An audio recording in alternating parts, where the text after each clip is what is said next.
اینجا سرک منتهی به میدان هوایی مولانا جلال الدین محمد بلخی است. مسئولان ریاست شهرداری بلخ میگویند که آنان با همکاری مالی یکی از سرمایه‌گذاران در این ولایت کار ساخت یک چهارراهی را به ارزش نزدیک به 7 میلیون افغانی در این منطقه آغاز کردند. به گفته آنان این چهارراه با قطر 35 متر و با داشتن منار به ارتفاع 14 متر ساخته خواهد شد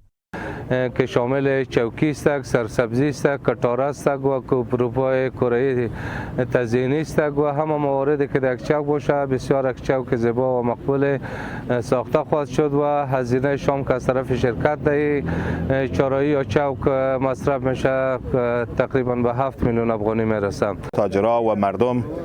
با دولت خود با شاروالی خود همکار هستند و آمادگی خیلی خوبی را دارند که از طرف اتاقای تجارت و از طرف اتاق صنایع و معادن در پروسه نیالشانی هم خیلی همکاری صورت گرفته و دوش شاروالی و دولت خود کار میکنند. باشندگان شهر مزار شریف میگویند که با تطبیق چنین پروژه های توسعه در زیبایی و آبادی شهر افزوده می شود و زمینه برای ایجاد فرصت های کاری نیز فراهم می گردد. ساخت و ساز خصوصا در موقعی که در اول شروع میشه زمینه کار برای کارگرها ایجاد میشه،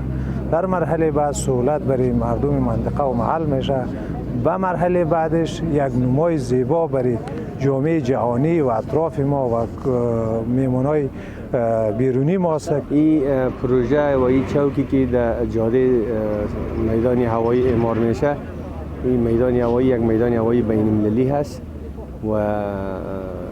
یک پروژه بسیار حیاتی و در ضمن یک زیبایی شهر و جاده می باشه. ریاست شهرداری مزار شریف همچنان خبر داده که در سال پیش رو نیز بیش از 30 پروژه توسعه‌ای را با ارزش 1 میلیارد و 200 میلیون افغانی که شامل پروژه های بزرگ سرک‌سازی است در بخش های گوناگون این شهر تطبیق خواهند کرد.